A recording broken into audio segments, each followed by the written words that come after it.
You idiot. I signed all the apartments over to my mom, and I gave the money to my dad. My husband informed me with a mocking smirk right before demanding a divorce. I simply smiled back and calmly replied, "You think you're the smartest guy in the room, but you have no idea how incredibly wrong you are." What happened next plunged my soon-to-be ex-husband into sheer terror. But before we begin, I'd like to ask you to please like this video and subscribe to the channel. Thank you, and enjoy the story. Christine woke up at 6:30 in the morning, just like she always did, and the first thing she did was check the previous day's sales reports for her wholesale trading company. The numbers were highly encouraging. Profits had been growing for 3 consecutive months. At 38 years old, she was the sole owner of one of the most successful wholesale construction materials suppliers in Seattle. She had started with one small warehouse, and now she had 4 massive distribution centers and a staff of 50 employees. Her husband, Mark, was still asleep. Lately, he had been waking up later and later, citing exhaustion. Christine quietly walked into the master bathroom, got herself ready for the day, and went downstairs to the kitchen of their 2-story suburban home. She had bought this house 3 years ago with her own money, just like the luxury condo downtown that she rented out. She also owned a studio apartment near the university and a small commercial office space on the ground floor of a business center. Everything was registered in her name. Everything was bought with her hard-earned money. At breakfast, Mark was silent, his face buried in his smartphone. Christine had noticed he'd become rather jumpy lately. He was constantly typing something and taking phone calls in hushed tones. In the past, he used to always tell her about the affairs of his own construction firm, discussing plans and asking for her advice. Now, he answered in single syllables and actively avoided making eye contact. "Mark, is everything okay with you?" she asked, pouring herself a cup of coffee. "Of course, just a lot of work right now," he muttered, not lifting his eyes from the screen. Christine nodded, but something tightened in her chest. After 16 years of marriage, she knew her husband flawlessly. Mark knew how to lie to other people, but never to her. Little things always gave him away, the way he would start speaking a little too fast, the way he dodged direct questions. At 8:30, she drove to her office. The day proceeded as usual. Meetings with suppliers, negotiations with clients, checking warehouse inventory. Her executive assistant, Lauren, brought in some coffee and the latest sales reports. "Christine, can I ask you a personal question?" the young woman asked timidly. "Of course. Is everything okay with you and your husband? You've just seemed really deep in thought lately." Christine offered a wry smile. Even her employees had noticed her shifted demeanor. That meant the problem was genuinely serious. "Everything is fine, Lauren. I'm just thinking a lot about expanding the business." That evening, Mark came home late, sometime past 10. He claimed he had been held up at a meeting with business partners, but he didn't smell of alcohol, which was usually the case after his networking dinners. Instead, he smelled faintly of expensive, unfamiliar women's perfume. "Which partners?" Christine asked, pretending to be deeply engrossed in a stack of contracts. "Henderson and Mitchell, you know them," Mark replied, heading straight for the shower. Christine knew both Henderson and Mitchell perfectly well. Both were married to friends she had made back in college, and absolutely neither of them wore women's perfume. The next morning, after Mark left for work, having forgotten his phone on the kitchen island, Christine stood for a long time, staring at the black rectangle. Snooping through someone else's phone was beneath her dignity, but an overwhelming instinct forced her to pick up the device. The first few text threads contained nothing special: group chats with his foreman, brief business exchanges. But at the very bottom of the recent list, she saw a contact saved as Arthur K. Rollins. The last message from him had arrived yesterday at 8 p.m. "Mark, the documents are ready. Come to my office tomorrow at 2 p.m. We need to finalize the transfers before the end of the week." Christine read the message several times. What documents? What transfers?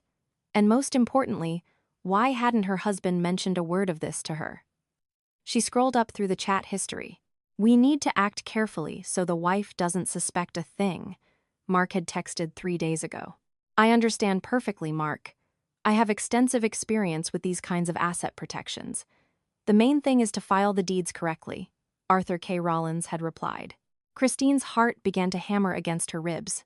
What assets? What deeds were they talking about? And why did he need to act so she wouldn't find out? Just then, the front door clicked open.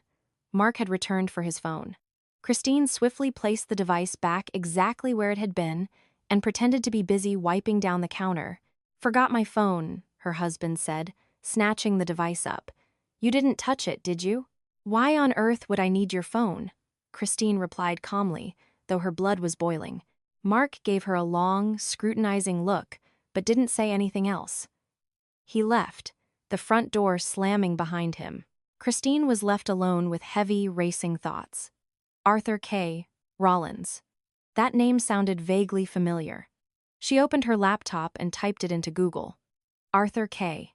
Rollins, real estate attorney and notary public. Office, located downtown on 4th Avenue. The online reviews were highly polarized. Some praised his efficiency and speed, while others complained about his highly creative interpretation of state property laws.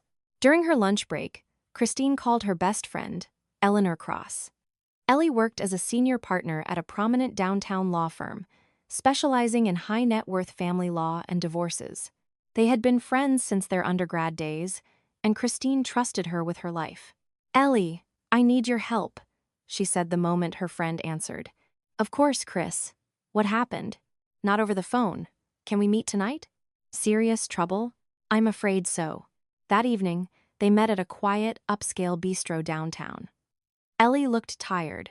She carried the heavy responsibility of raising 2 kids as a single mother after her own divorce. But when Christine explained the text messages she had found, her friend's demeanor instantly shifted to pure, sharp professionalism. "Rollins," Ellie said thoughtfully, "I've heard of him. Shady character. Operates right on the razor's edge of the law, and sometimes steps over it. If your husband is working with him, this is incredibly serious. What do you think he could be transferring? Real estate, most likely, or large sums of cash. Chris, do you suspect Mark is gearing up for a divorce?" Christine thought about it. The last few months between them really had been freezing cold. Zero intimacy, sparse conversations, his constant overwork. "It's highly possible," she said quietly. "Then he is trying to hide marital assets. He wants to transfer property via quitclaim deeds to relatives or friends, so that when the divorce is filed, the asset pool is empty and you get nothing. But I have 4 separate properties. They are all deeded solely in my name." Ellie shook her head grimly. "If he made a deal with a bottom feeder like Rollins, he might forge your signature, fake a power of attorney, or find a loophole. Chris, you need to check all your financial and property records immediately." The very next day, Christine took the morning off and drove to her primary bank, where she held her business accounts, her mortgages, and her safety deposit box with property deeds. Her wealth management advisor, William Bill Clemens, had been working with her for 5 years. He was a middle-aged man, always exceptionally polite and accommodating. "Christine, what a pleasant surprise," he exclaimed when she appeared in his office doorway. "But I thought our meeting wasn't until next Tuesday." "What meeting?" Christine asked, genuinely surprised. Bill looked confused. "Well, Mark called me the day before yesterday. He said you were looking to restructure how your secure documents are held and that you were planning to draft a comprehensive power of attorney giving him access." Christine felt the floor drop out from under her. Mark never called her bank. Furthermore, he wasn't even supposed to know who her private wealth manager was. "Bill, what exactly did he tell you?" "That you were planning some major corporate restructuring for your business, and that you might need instant access to property deeds and liquid capital. He asked me to prepare all the portfolio summaries and deed copies in advance, so you wouldn't have to waste time on banking formalities." "And did you prepare everything?" "Of course. We've been partners for so long. I'm used to accommodating your firm's fast-paced needs." Christine felt completely dizzy. This meant Mark had already put his plan in motion, and Bill, completely unaware, was helping him do it. "Bill, I have to be completely honest with you right now. I never asked my husband to call you. Furthermore, I am not planning any restructuring whatsoever. Show me exactly what you prepared for him." The bank manager's face went sheet white. He unlocked a drawer and pulled out a thick manila folder, placing it on the desk. Inside were certified statements of her real estate equity, bank account balances, and copies of all her title deeds. Christine, I don't understand, Mark explicitly said. Forget whatever Mark said, Christine interrupted, her voice turning to steel. From this exact second forward, absolutely no one except me, in person, with ID, has the right to access any information regarding my accounts or my properties. No one. Is that completely clear? Yes, of course, absolutely. I am so terribly sorry. Christine took the entire folder of documents and left the bank with a heavy heart. The picture was becoming crystal clear. Mark wasn't just planning a divorce, he was orchestrating a full-scale financial war. At home, she meticulously reviewed the papers, and that was where the third blow landed. On several summary release forms, her signature was present, but she knew with absolute certainty she had never signed them. The signature looked correct at first glance, but Christine could sense the forgery. It was too neat, too deliberate.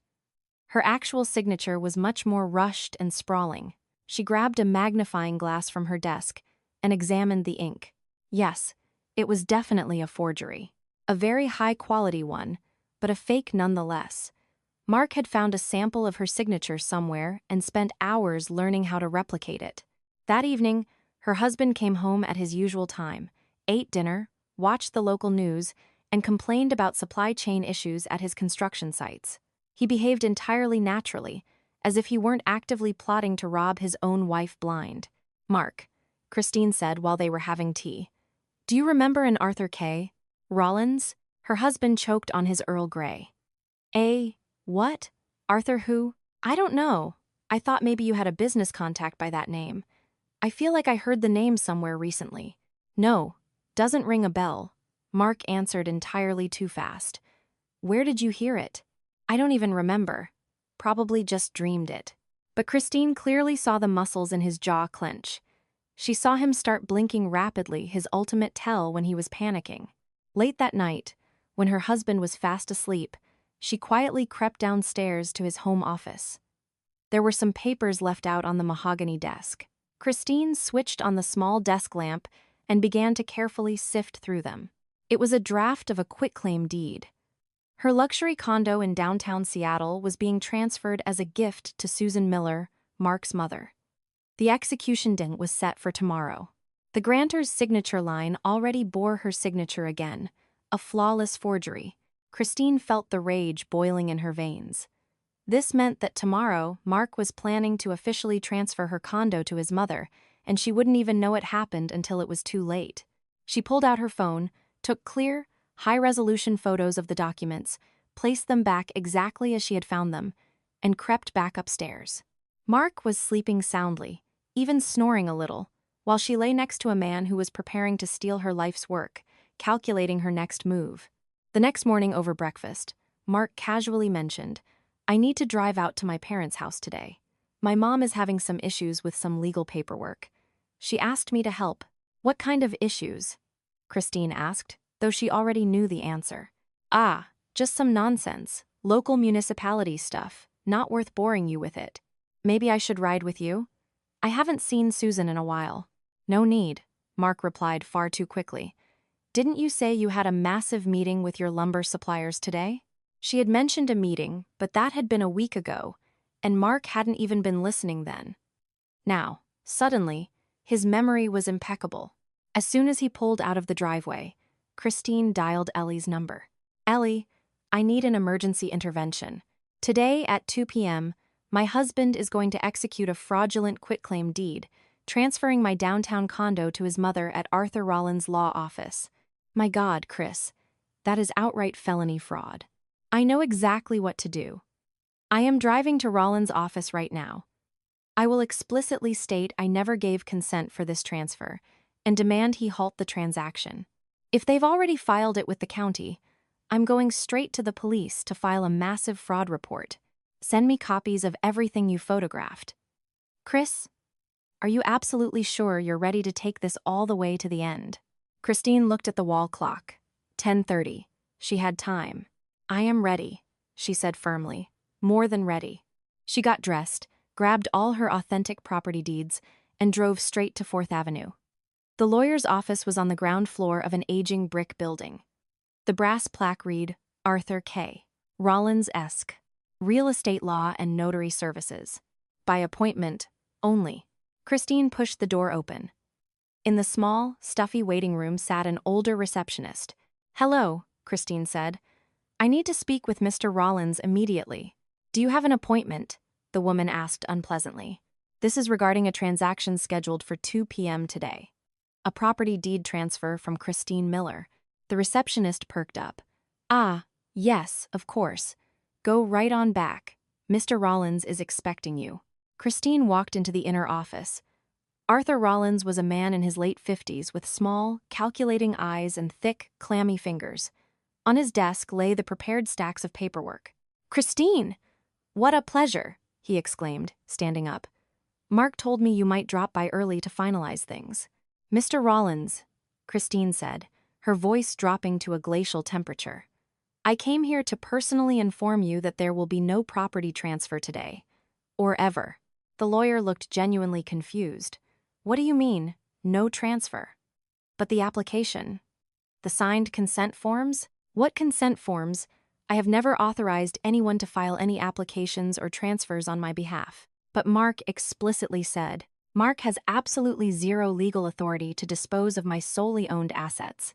If you attempt to process, notarize, or file this fraudulent deed with the county clerk, I will immediately contact the district attorney, the State Bar Association, and the FBI.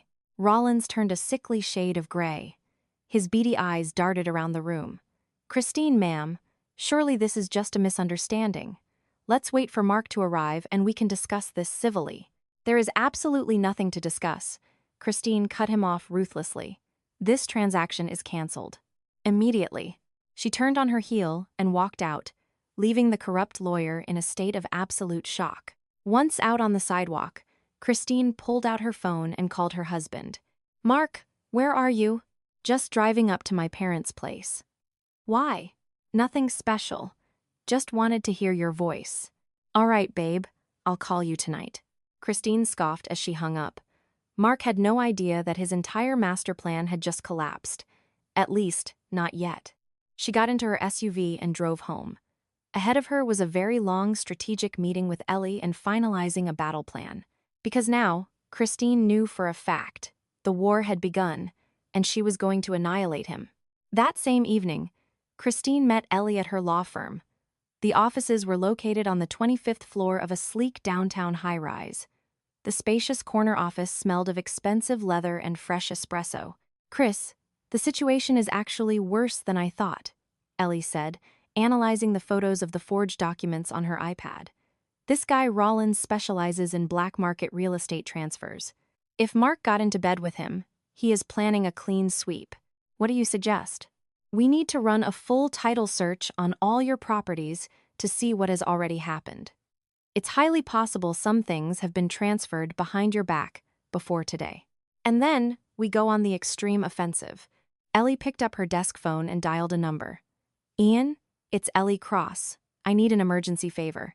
I need full, expedited title and registration pulls on 4 commercial and residential properties. Yes? Top priority. Ian S. Bell was a high-end private investigator Ellie had worked with for 5 years.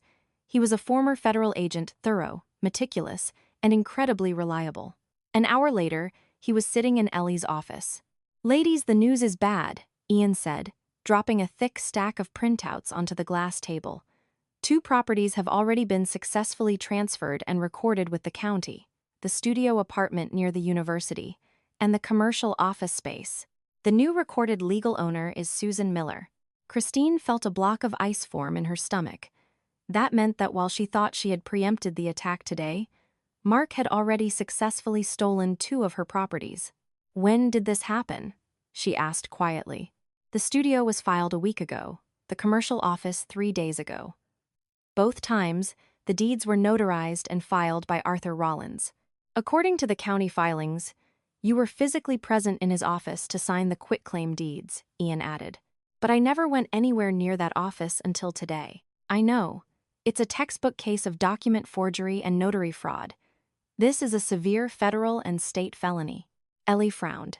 Ian, can you run a deep dive into Christine's personal and business bank accounts? I can, but forensic accounting takes time, and it won't be cheap. Money is no object, Christine said instantly. Audit everything. I need to see the entire battlefield. The detective nodded. Understood. Also, I highly recommend installing covert audio surveillance in your home. We need a recorded confession from your husband. Is that legal? In my own home, Washington is a two-party consent state for wiretapping, unless the recording is used to capture evidence of a felony like extortion, blackmail, or severe fraud being committed against the person recording. Given the grand theft we're looking at, it falls under the exemption. Christine agreed. That very night, while Mark was out with friends, Ian Bell installed several micro-recorders in the house. Now, every word Mark spoke would be captured on a digital drive. Christine returned home late. Mark was already asleep, but there was a sticky note left on the kitchen counter. Mom is doing great. Helped her sort out the municipal paperwork. Sleep well. Love, M. Christine crumpled the note and threw it in the trash. Sorted out paperwork. How unbelievably cynical. He steals 2 pieces of real estate from her and calls it sorting out paperwork. The next morning, Mark was in a remarkably fantastic mood. He was whistling while making eggs, joking around, and even tried to pull her in for a hug. You're in high spirits today, Christine noted coldly. What? Is it a crime for a husband to be happy? He laughed. Business is just booming. I signed a massive, highly lucrative contract yesterday. Congratulations. What kind of contract? Building a new luxury subdivision out in the suburbs. Huge money, very reliable investors. Christine nodded, pretending to buy it. In reality, she knew exactly which lucrative contracts were putting him in such a good mood. When she got to her office, her phone rang. It was Ian Bell. Christine, I have news. Good news and bad news. Start with the bad. $500,000 has been wired out of your secondary investment accounts. The recipient is Peter Miller, your father-in-law. Christine's vision went dark for a second. $500,000. That was the liquid cash she had saved from 3 years of relentless grinding. And the good news? The wire transfers were legally structured as personal loans, with a contractual obligation to repay the principal in 1 year. Meaning, technically, it wasn't a gift, it was a temporary transfer of funds. This will make it significantly easier to claw back in civil court. Keep digging, Christine ordered. I need to know his every breath. During her lunch break, Christine drove out to the suburbs to visit Mark's parents. Peter and Susan lived in a modest ranch-style house on the outskirts of the county. Mark helped them financially, bought them appliances, and visited regularly. Susan, a woman of 64, greeted her daughter-in-law with a warm hug. Christine, what a wonderful surprise. Come in, sweetie. Susan, I'm actually here on business. Mark told me he was helping you resolve some legal issues with your paperwork. The older woman's face immediately clouded over with worry. Oh, that awful paperwork. Christine, you're not angry with us, are you? Angry for what? Well, Mark told us that your company was facing a massive IRS audit and that you needed to urgently transfer your real estate so the federal government wouldn't seize it. We've been so incredibly worried about you. Christine felt the rage hit a boiling point. So, Mark had actively lied to his own parents, feeding them a fabricated story about tax evasion. What exactly did Mark explain to you? He said your firm was being targeted unfairly by the IRS, and they might freeze all your assets if you didn't legally distance yourself from them. He begged us to help by temporarily holding the deed to the studio and the commercial office. Susan, did you physically sign any documents? Of course. Mark brought a very polite lawyer right here to the living room. He explained everything. He assured us it was just a temporary band-aid until you cleared things up with the IRS. And the money? Did Mark ask you to hold money? Oh, heavens, yes. He wired $500,000 to our savings account for safekeeping. He said you were hiding it from the feds. We are terrified to even look at that bank account. It's just sitting there on deposit. Christine had to bite the inside of her cheek to stop from screaming. Mark hadn't just robbed her. He had turned his own sweet, naive parents into unwitting accomplices in federal fraud. Susan, does Peter know about all this? Of course he does. We make all our decisions together. He's been losing sleep worrying about your business. Just then, Peter walked into the living room. He was 70 years old, a retired factory foreman who had worked hard his whole life. Christine, he smiled warmly. How are things, kiddo? Mark told us you were in some deep water with the taxman. Peter, please tell me exactly what Mark said. Well, he said the IRS was breathing down your neck, trying to hit you with massive penalties and seize your properties. He asked for our help. We naturally agreed. That's what family does. Christine realized with absolute clarity that Mark's parents were completely innocent victims of his sociopathic manipulation. They genuinely believed they were saving her and their son from financial ruin. Did he mention how long this arrangement would last? He said about 3 to 4 months, tops, until you settled your dispute with the IRS. 3 to 4 months, exactly the amount of time it would take to finalize a divorce in the state and complete the asset division. Mark had calculated everything down to the day. Don't you stress too much, sweetie, Susan added, patting her hand. Everything will work out. Our Mark is a smart boy. He'll find a way out of this. Oh, he absolutely will, Christine agreed with a dark, hidden smile. That evening, alone in her home office, she pulled up the audio files from the hidden recorders. Mark had been on the phone all day, but most of it was mundane construction logistics.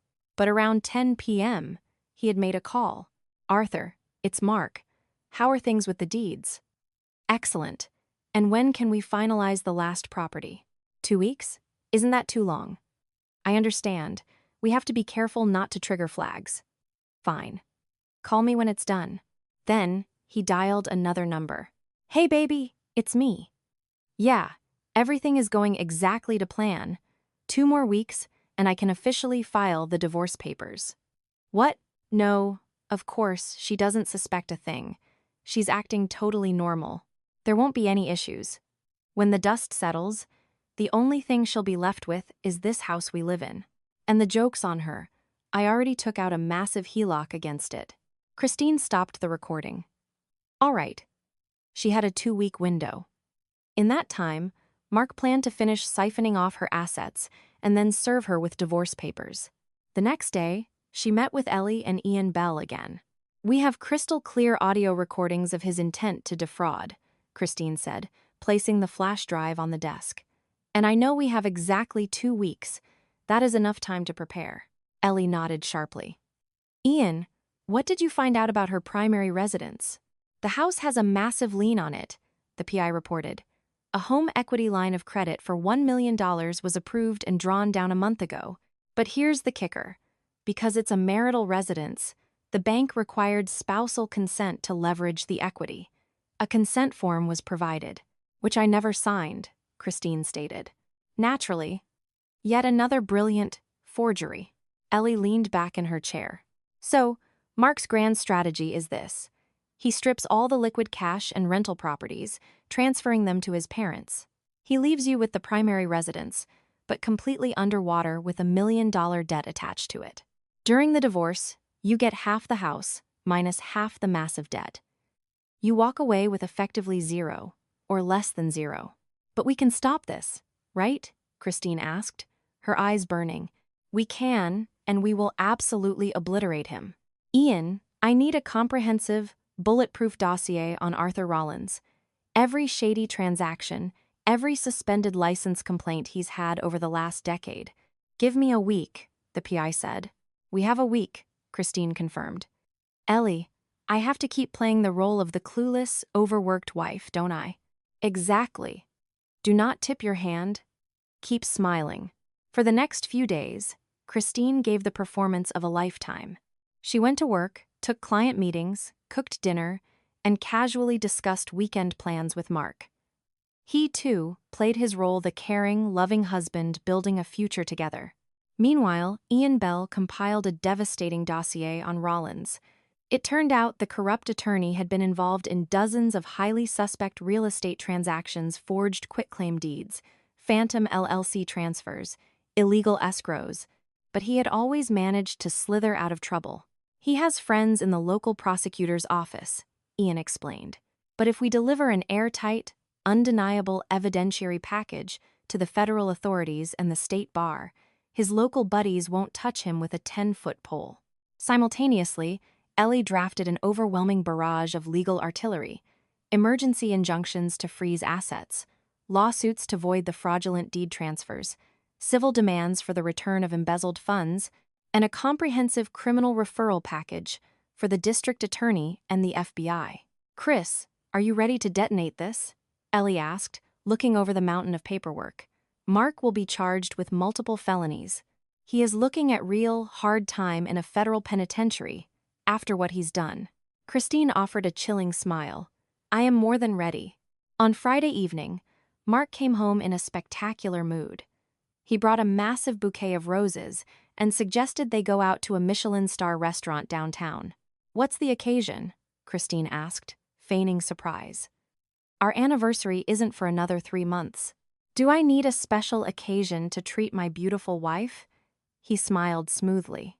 At the luxurious restaurant, Mark was incredibly attentive. He ordered her favorite vintage of Cabernet, told funny stories from the job site, and asked about her company's quarterly growth. "Chris, do you remember how we first met?" he asked nostalgically. "Of course. At that construction supply expo in Chicago, you were trying to negotiate lumber prices. You were so serious, so fiercely professional. I knew right then and there I was looking at a very special woman." "And what does that mean now?" "Nothing special.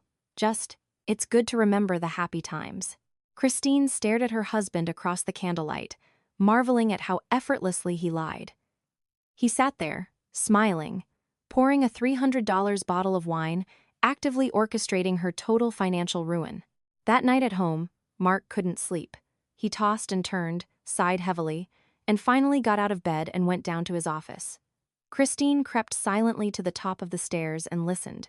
"Arthur, I know it's late, but this is an emergency. I can't wait 2 weeks. I need to accelerate the timeline.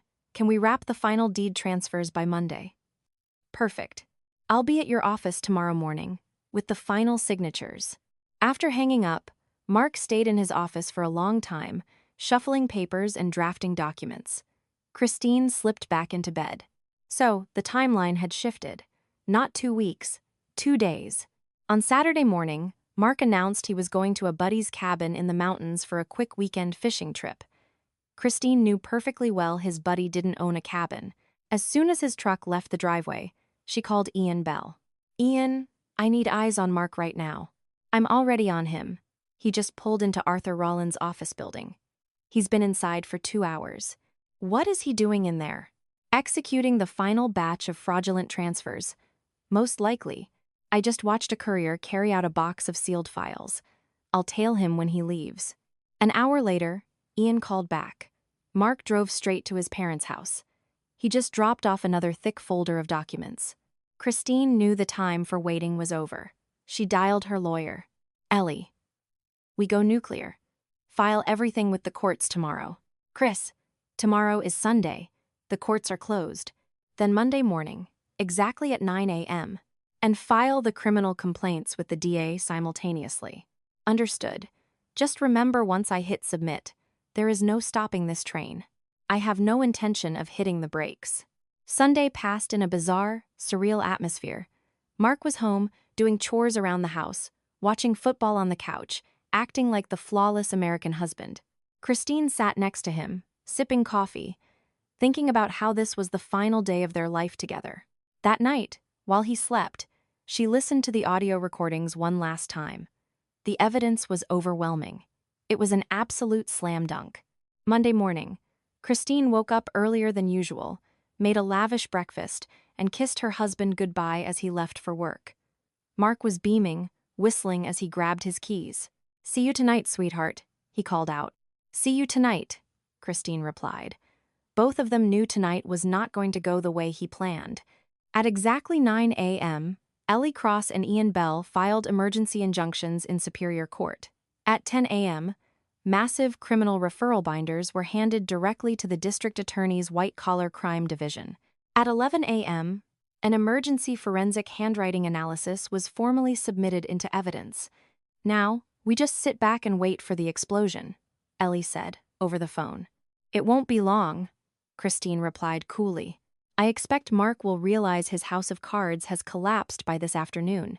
Right on cue, at 4 p.m., her phone rang. It was Mark, sounding utterly frantic. Chris, are you home? I need you to come home right now. I'm at the office. What happened? I can't explain over the phone. Just please, get home.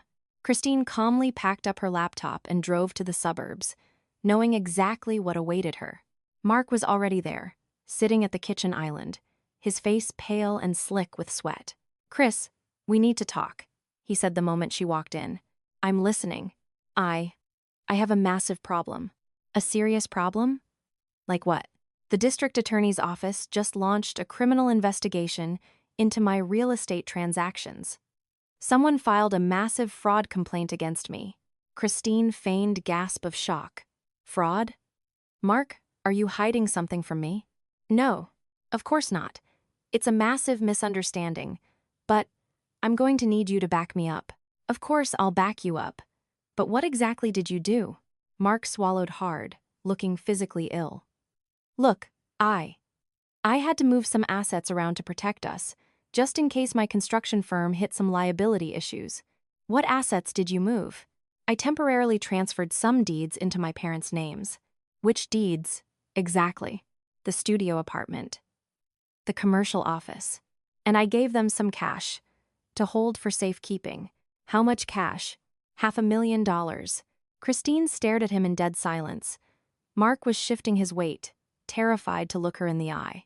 Mark, did you ever think to ask for my permission? She asked quietly. That is marital property. Actually, no. It's my property. Answer the question. Did you ask my permission? No, he admitted, his voice cracking. But you thought I was a naive idiot who would never figure it out. Christine cut him off, her voice dropping to a terrifying, Arctic chill. Mark flinched as if he'd been slapped. What does that have to do with anything? I was trying to protect our family. Our family? Christine let out a sharp, humorless laugh. Mark, I know all about your master plan for a divorce. I know all about your scumbag lawyer Arthur Rollins. And I know all about your pathetic forged signatures. Mark's face went from pale to ghostly translucent white.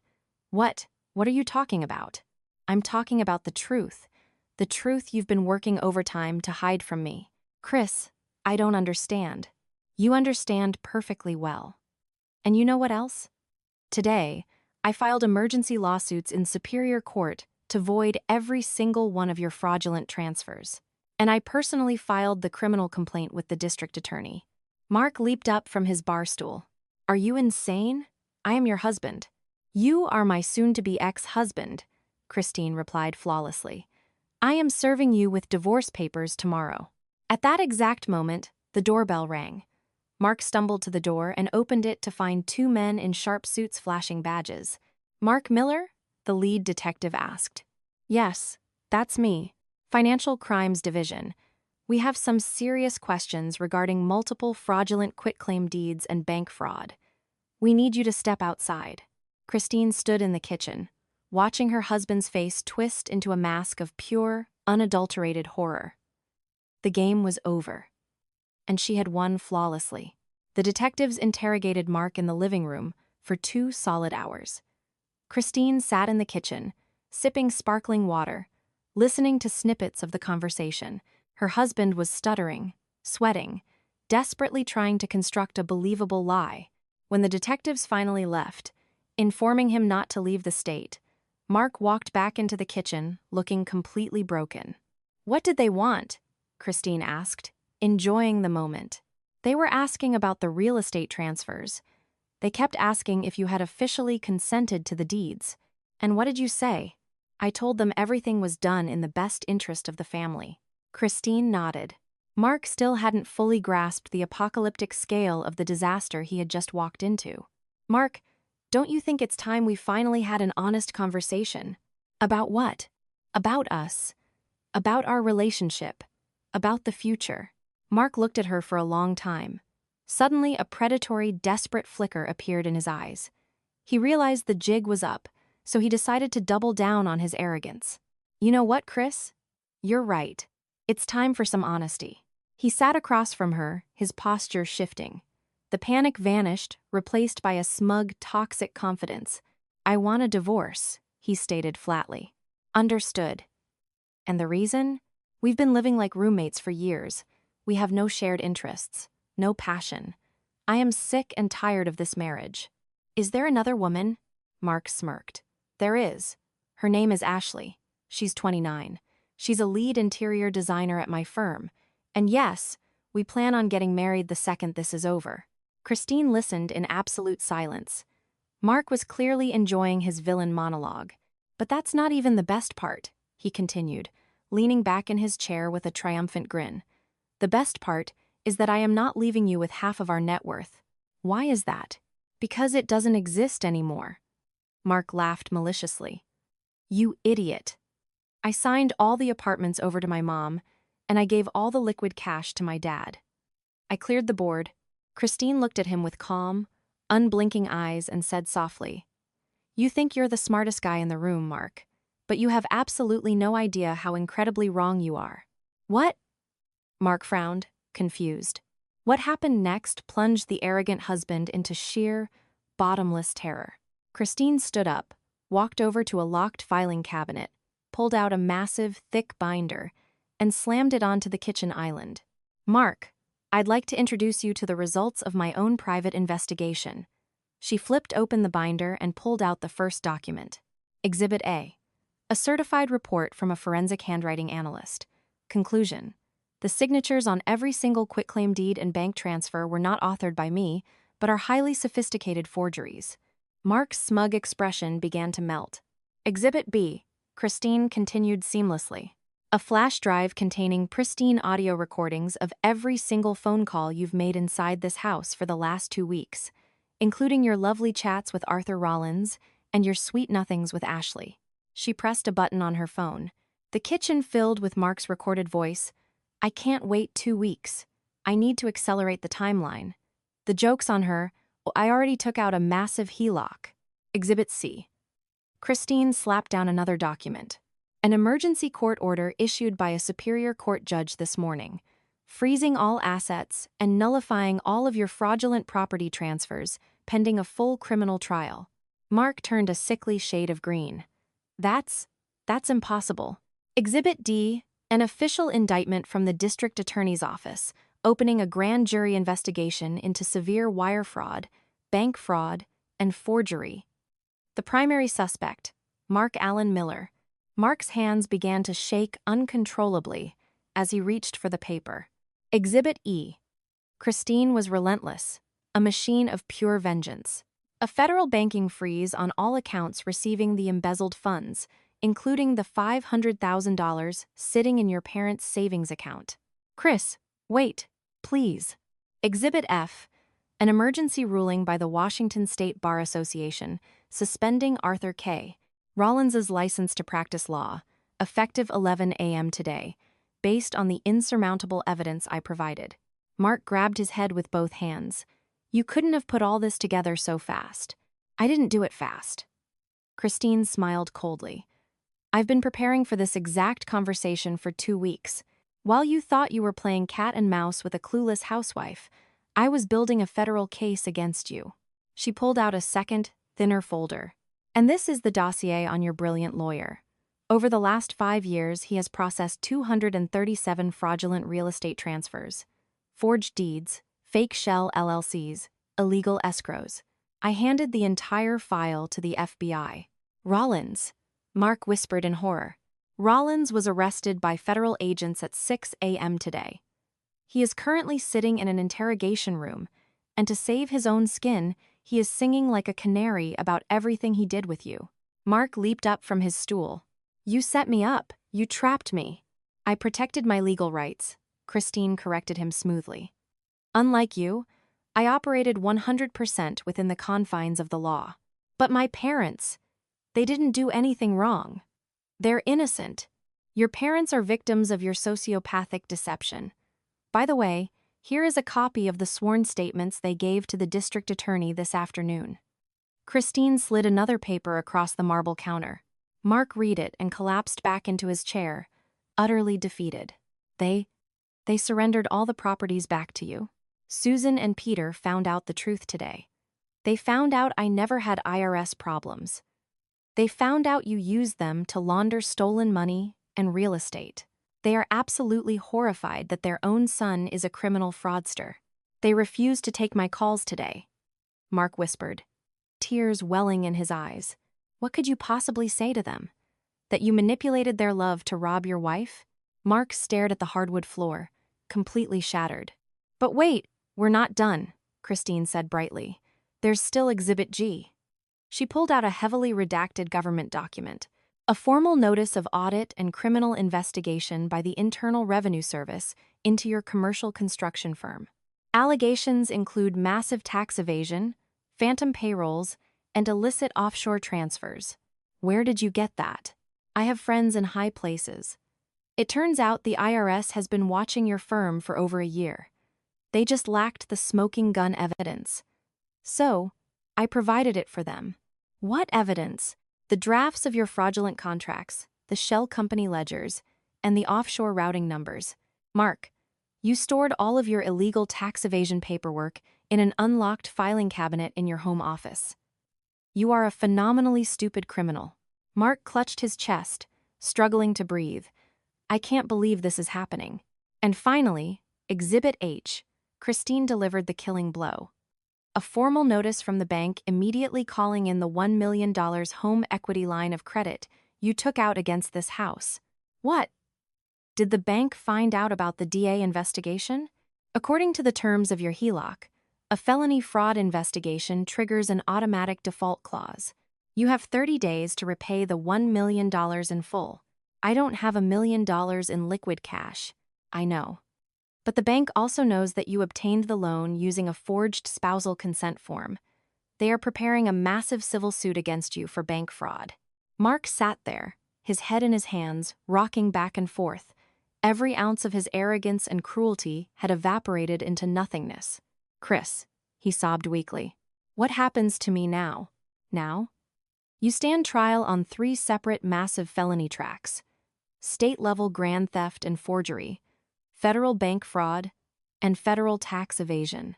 How much time am I looking at? Considering the multi-million-dollar scope of the damages, a decade in a federal penitentiary, minimum. Mark looked up at her, his face a ruined, tear-soaked mess. Chris, we were married for 16 years. We were a family. That is exactly why this is so unforgivable. You didn't just betray a business partner. You betrayed a woman who devoted a decade and a half of her life to you. You betrayed a woman who loved you. Loved me? He echoed hollowly. I loved you right up until the exact second I found out what kind of monster you truly were. At that moment, heavy, loud knocks echoed from the front door. Christine walked over and pulled it open. Standing on the porch were 4 uniformed police officers and 2 plainclothes detectives. Mark Allen Miller, the lead detective, called out, stepping into the foyer. You are under arrest for grand theft, forgery, and wire fraud. Put your hands behind your back. Christine stood silently, watching as her husband was slammed against the wall, handcuffed, read his Miranda rights, and marched out the front door. Chris! Mark screamed, looking back over his shoulder as they shoved him into the back of a squad car.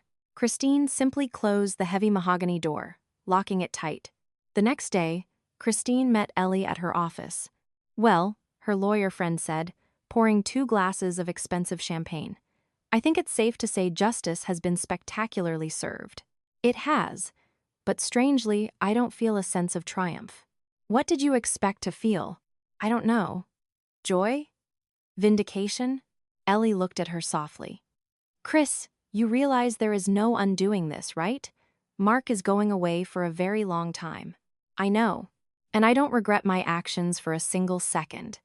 It's just, he was a huge part of my life for 16 years. A terrible part in the end, but not always. We had good times, once. Over the next few weeks, the civil courts moved with lightning speed. All the fraudulent property transfers were legally voided by a judge.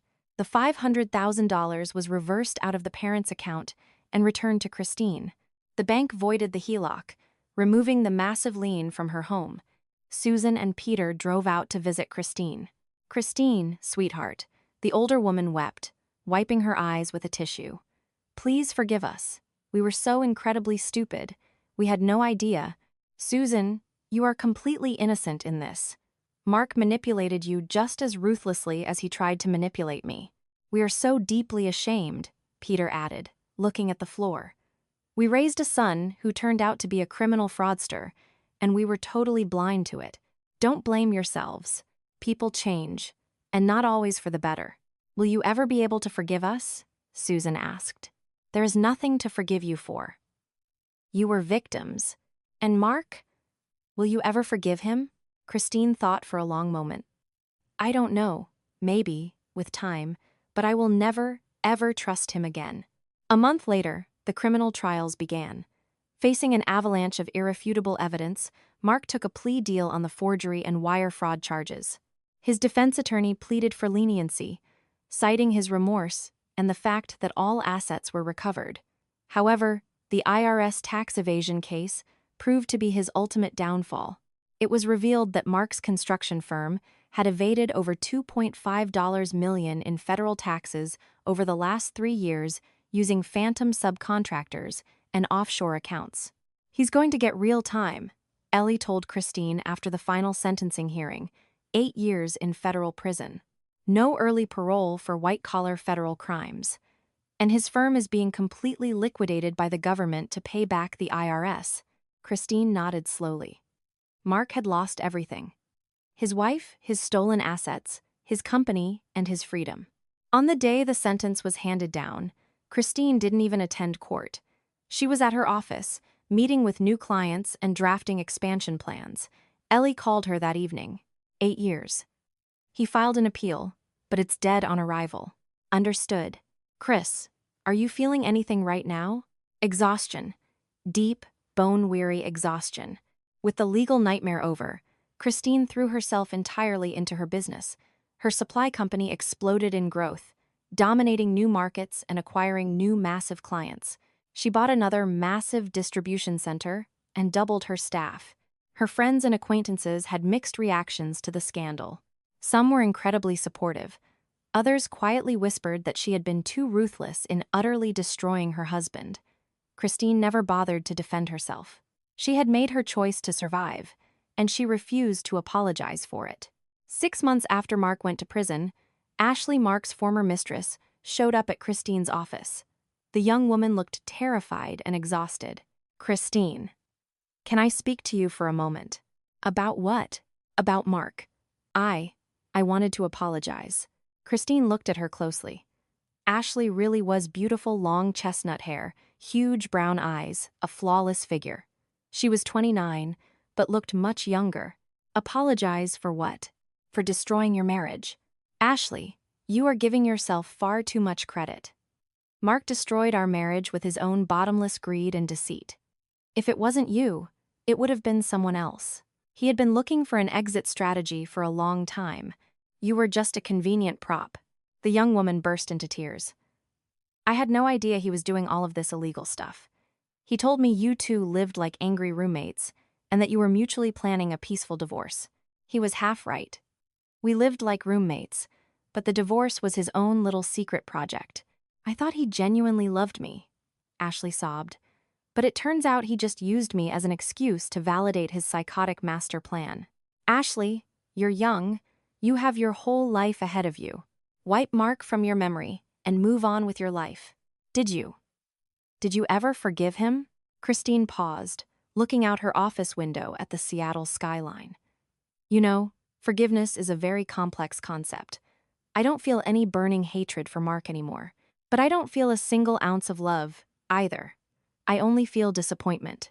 I am disappointed that I spent 16 years of my life sleeping next to a complete stranger." After Ashley left, Christine sat in her office for a long time, reflecting on the past. 16 years.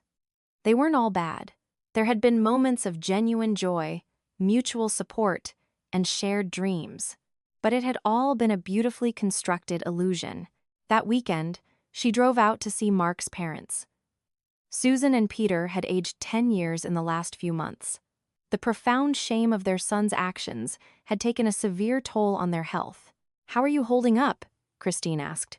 "Oh, we manage day by day," Susan sighed heavily. "And how are you, sweetie?" "Good. Working hard. Expanding the company. What about your personal life?" Peter asked gently. "Met anyone nice?" "Not yet. And honestly, I'm not really looking." "That's a shame," the old man sighed. "You're young, you're beautiful, you're brilliant. You can't let one arrogant criminal ruin your chance at a happy life." "Peter, don't speak about Mark like that. He was my son. Now, I am deeply ashamed to carry the same last name." "Don't be. His sins are not your sins." "Christine," Susan asked, her voice trembling, "will you still come visit us? We've loved you like a daughter for so long." "Of course I will. You are still my family." Thanksgiving and Christmas approached quickly. Christine had planned to spend the holidays alone in her big, quiet house, reading and resting. But Ellie absolutely refused to allow it. "Chris, you are working yourself into the ground. You need to live a little. Work keeps me from focusing on the negatives. Have you tried focusing on the positives? Like the fact that you are a free, incredibly wealthy, independent woman who can do whatever the hell she wants." "Ellie, I'm 38. People don't usually start from scratch at this age." "Nonsense. My mother was 45 when she dumped my deadbeat dad, and at 50, she married the love of her life." "Are you saying you're less capable than my mother?" Christine laughed. "No, just different." On New Year's Eve, Christine gave in and went to Ellie's house. Her friend lived in a gorgeous, chaotic home with her 2 kids, a teenage boy and a 10-year-old girl. The kids were bright and well-mannered, and they adored Aunt Chris. "Aunt Chris," 10-year-old Katie asked while they were decorating cookies, "is it true that Uncle Mark is in federal prison?" "Katie!" Ellie snapped from the stove. "It's okay, Ellie." Christine smiled gently. "Yes, Katie. Uncle Mark did some very bad things, broke the law, and now he is serving his punishment. But you look sad sometimes.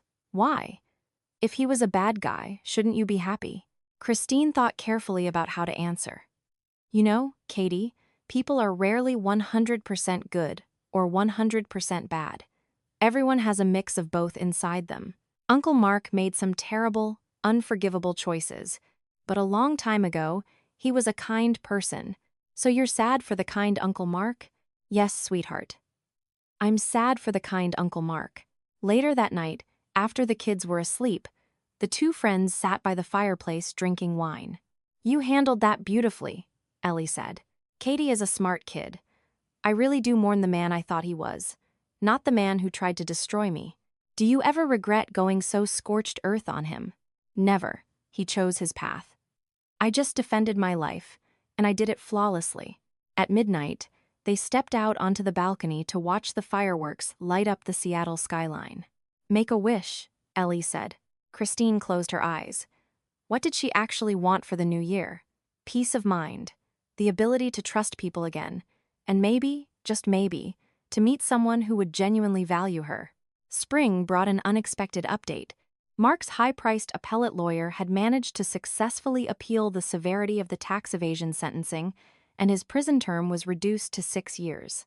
He was serving his time at a medium-security federal correctional institution about 100 miles outside the city. "He asked me to pass along a message that he is deeply remorseful," his lawyer told Christine when they crossed paths at the courthouse on an unrelated civil matter.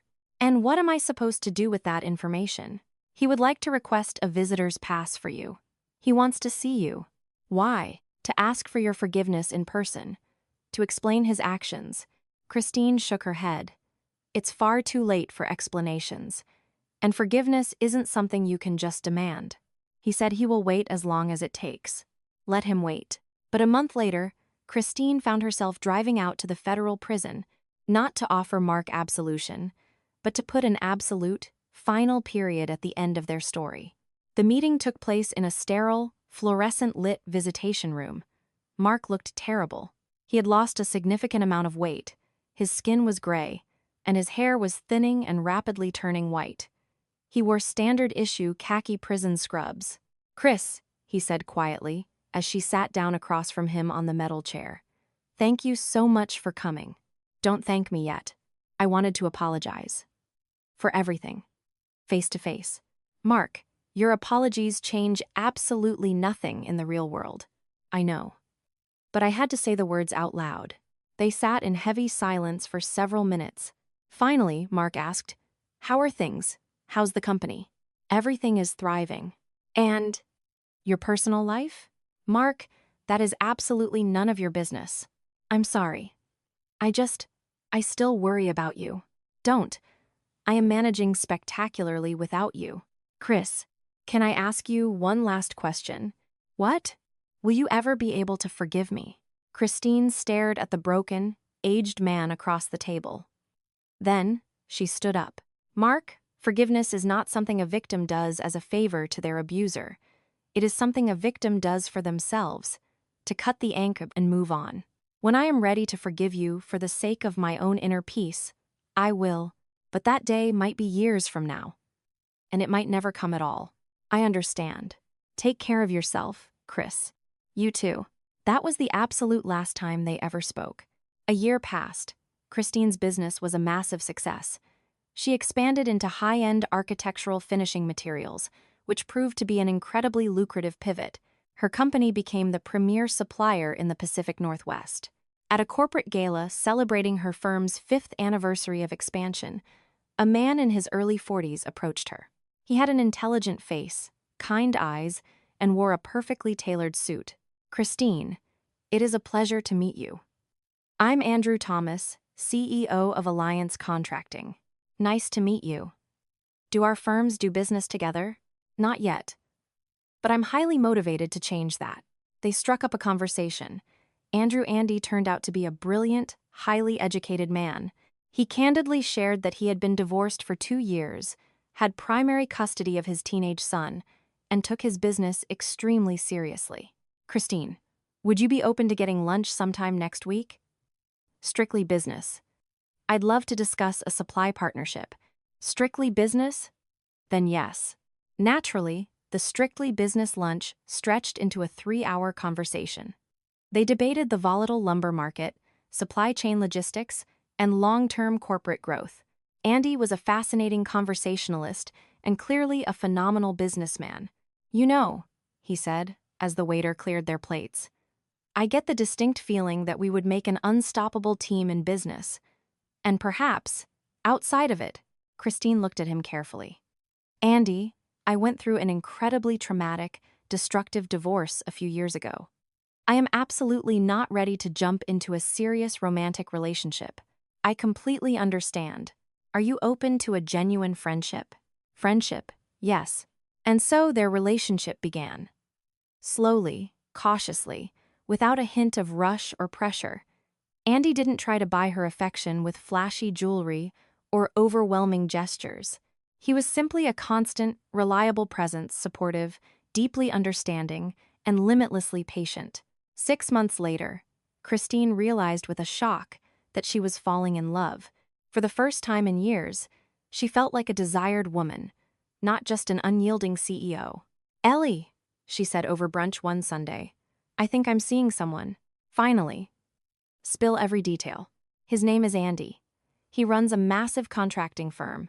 Divorced, has a great kid. He's just a truly good man." "Are you in love with him?" "I'm starting to be. But I am terrified." "Terrified of what?"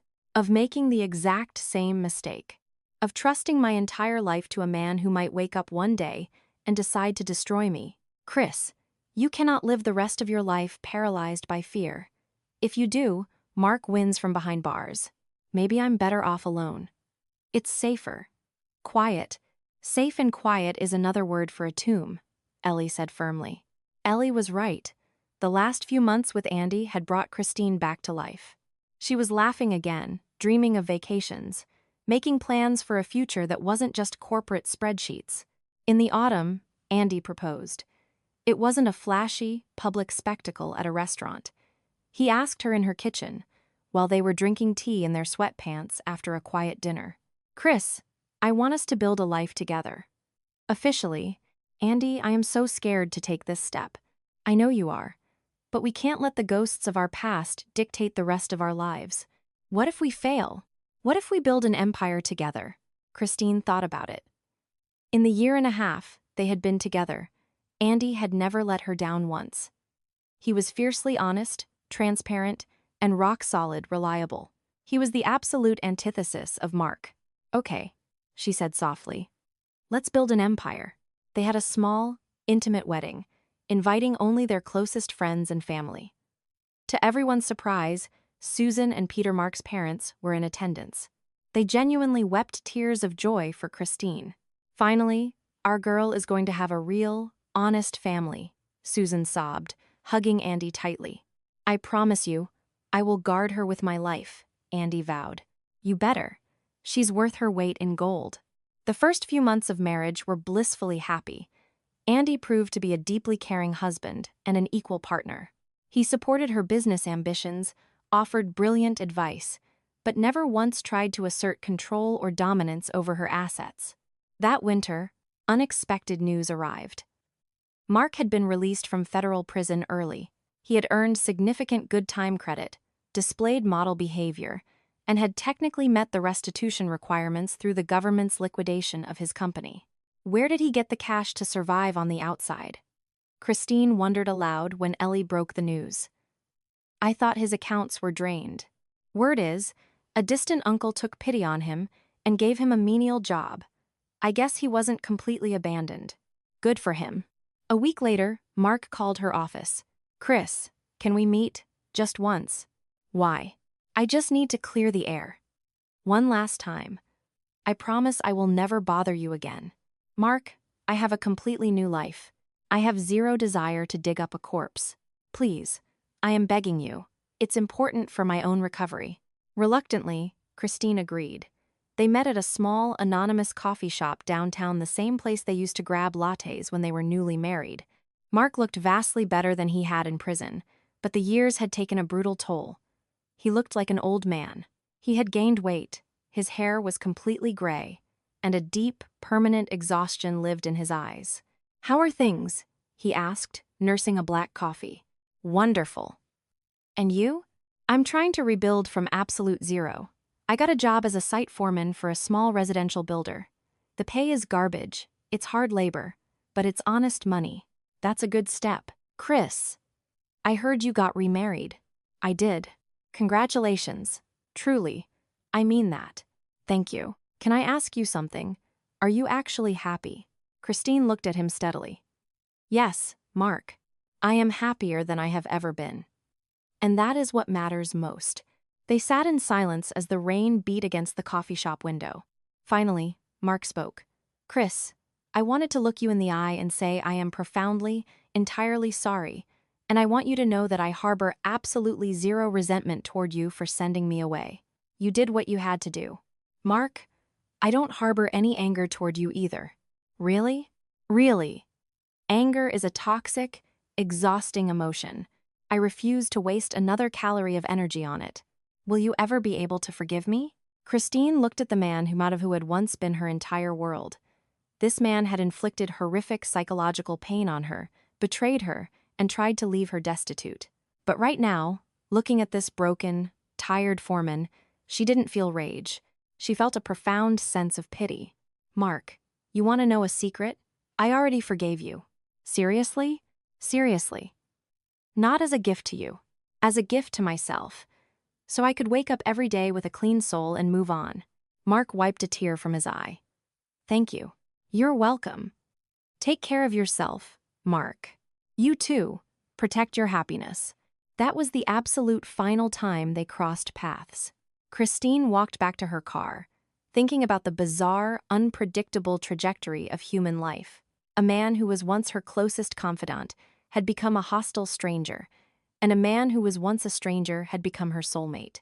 When she got home, Andy was waiting for her with a massive bouquet of hydrangeas. What's the occasion? She smiled. None. Just wanted to remind my gorgeous wife how much I adore her. Christine wrapped her arms around his neck. Yes, she was happy. Not with the blind, naive infatuation of her 20s, but with a grounded, mature, unshakable happiness. Andy, she murmured against his chest. Do you ever get scared? Scared of what? That our marriage might collapse one day? That people change? Andy thought about it seriously. Yeah, I do. But you know what I've learned the hard way? There are zero guarantees in this universe. All we can do is strive to be fiercely honest, deeply loyal, and love each other as hard as we can today. And if the sky falls tomorrow, we will figure out how to survive it together. Christine smiled. It was the perfect philosophy. No childish illusions, no demanding the impossible, but refusing to let fear rob them of joy. That evening, they were sitting on the wraparound porch of their new custom-built estate in the wealthy Seattle suburbs.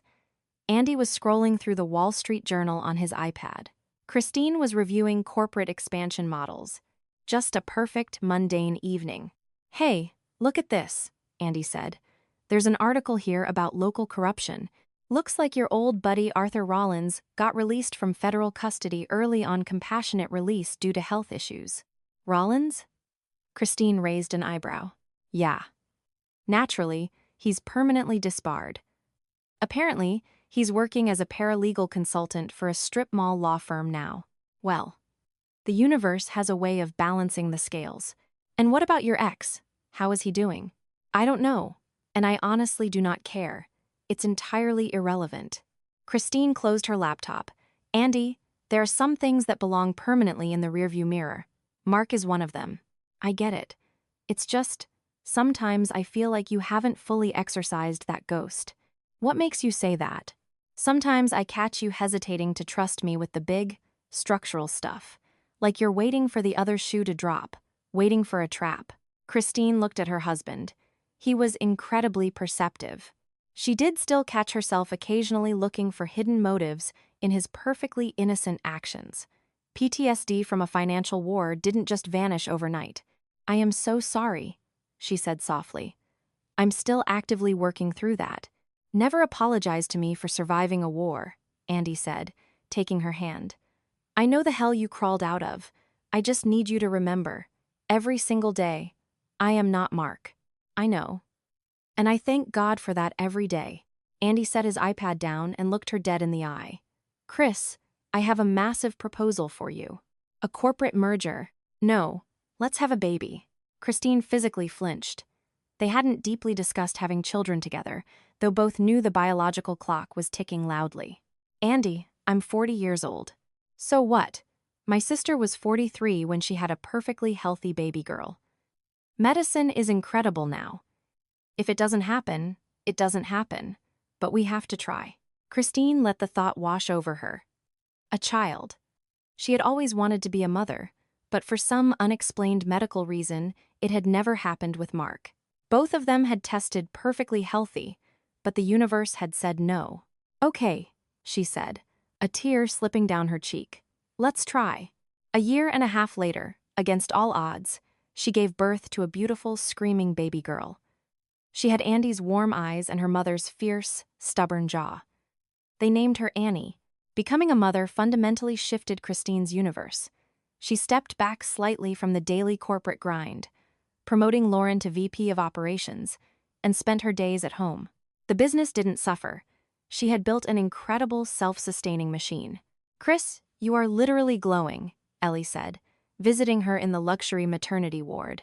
I am so incredibly happy for you. I'm happy for me, too. It feels like I'm living a dream. Remember when you were terrified to go on a coffee date? I remember. I was being an idiot. You weren't an idiot. You were just bleeding. You needed to heal. When Annie turned 1, Christine decided to write a brief letter to Mark. Not to open a dialogue, and not to gloat. Just to close the book forever. Mark, I recently had a daughter. My life is incredibly full and deeply happy. I am writing this to tell you that I have officially, unconditionally forgiven you, not because you earned it, but because I require a totally clean slate for my family. I genuinely hope you find peace and build a good life, but this time, do it honestly. Christine. She mailed it to his last known address. She didn't expect a reply, and she never received one. 2 more years flew by. Annie grew into a brilliant, hyperactive, joyful toddler. Andy proved to be a spectacular father patient, endlessly loving, and deeply involved. "Chris," Andy said one evening, over a glass of wine, "do you ever feel like our life is getting a little too comfortable? Is that a bad thing?" "No, it's wonderful. But sometimes I get the itch for a massive new challenge. An adventure." "What kind of adventure? A vacation?"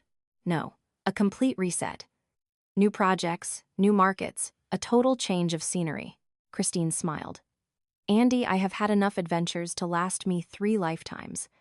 I am a massive fan of stability. What if I proposed we move? A different city, maybe even out of the country. Expand our empire into a totally new frontier." Christine paused. The idea was thrilling, but terrifying. "What about your son? What about your parents?" "My son is 20. He's a junior at UW. He's got his own life. My parents retired to Florida. They'll visit." "Chris, I'm dead serious. We have the capital, the network, and the expertise. Why not take a massive swing? Give me a week to think about it." That night, Christine couldn't sleep.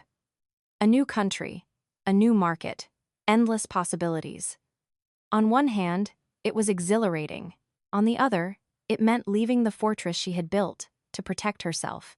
The next morning, she called Ellie. "Ellie, Andy wants to sell the firms and move abroad to expand the business. Holy crap. What do you think?" "I don't know. I'm terrified." "Terrified of what? Being wildly successful in 2 countries? Terrified of blowing up a perfectly good, safe life."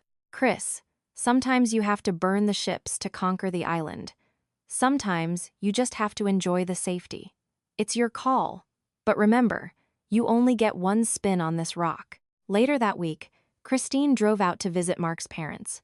Susan and Peter were quite frail now, but still sharp and welcoming. "Susan," Christine said over tea, "Andy wants to move us out of the country to start a massive new venture." "And what does your gut tell you?" the older woman asked. "I don't know. That's why I'm asking for advice." Susan smiled gently.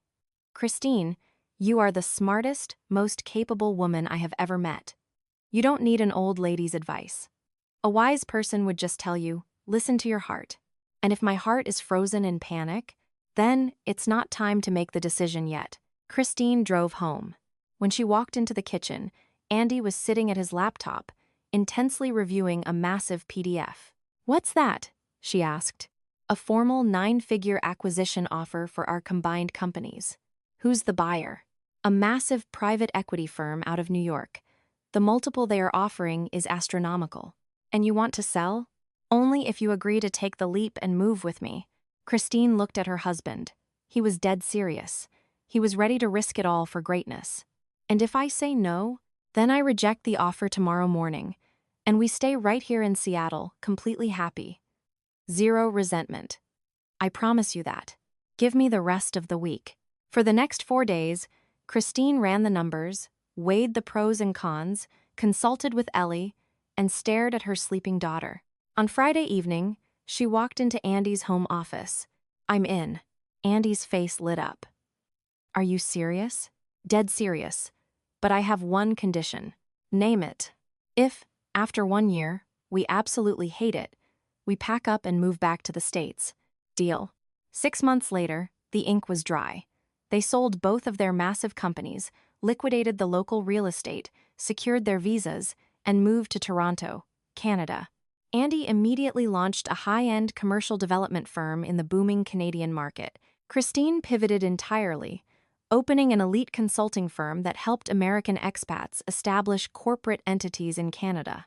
The first year was incredibly difficult. A new legal system, brutal winters, establishing a new network from scratch. But slowly, their sheer competence won out. Andy's firm secured massive contracts. Christine's consultancy became highly sought after.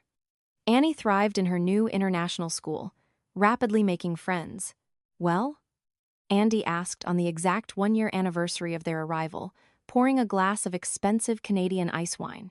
"Do we invoke the escape clause and move back to Seattle?" "Not a chance in hell," Christine smiled, clinking her glass against his. "We're staying. Years rolled by. Christine became a powerhouse in the Toronto consulting world, managing portfolios for dozens of ultra-wealthy American developers operating in Canada. Andy built 3 massive luxury high-rises and was breaking ground on a 4th. Annie grew into a fiercely intelligent, bilingual teenager, fluent in French and English, combining her father's charm and her mother's unbreakable will. One evening, when Annie was 13, she asked, "Mom, why did we leave Seattle when I was little? You guys were already rich there. Because your dad and I wanted to see if we could conquer a new mountain. Were you scared to leave?" Christine thought about the terror she had felt. "I was terrified. But I learned a long time ago that sometimes the biggest risk you can take is the one that brings you the ultimate happiness." And did it. "Look around, Annie. What do you think?" The teenager smiled. "I think we're doing pretty great." Later that same night, Christine received an email from Ellie. Her old friend wrote that she had randomly run into Mark back in Washington. He had married an older widow with 2 grown children. He was still working as a site foreman, living a very modest, blue-collar life, but staying out of trouble. "He looked totally different, Chris," Ellie wrote. "Humbled, quiet. I think federal prison actually managed to beat the narcissism out of him." Christine read the email, smiled softly, and deleted it. She was genuinely glad Mark had found a quiet corner of the world to exist in. Every human being deserved a shot at redemption, even if it meant living a much smaller life. "Deep in thought?" Andy asked, walking up behind her and wrapping his arms around her waist. "Thinking about the past?" "Sad thoughts?" "No, very bright thoughts. About how perfectly everything worked out. About us. But mostly, I'm thinking about the fact that I finally learned how to stop living in fear. What were you so afraid of before? Trusting people. Making radical decisions. Taking a leap of faith without a parachute. And what cured you? Experience. The horrific kind, and the beautiful kind." Andy kissed her temple. "I am so incredibly lucky. The universe dropped you in front of me. I'm the lucky one." They stood by the floor-to-ceiling windows of their penthouse, looking out over the glittering, endless skyline of Toronto. Their home was warm, safe, and filled with love. Their daughter was sleeping down the hall. Tomorrow was a Monday, bringing new corporate battles and new victories. Christine stared at her faint reflection in the glass.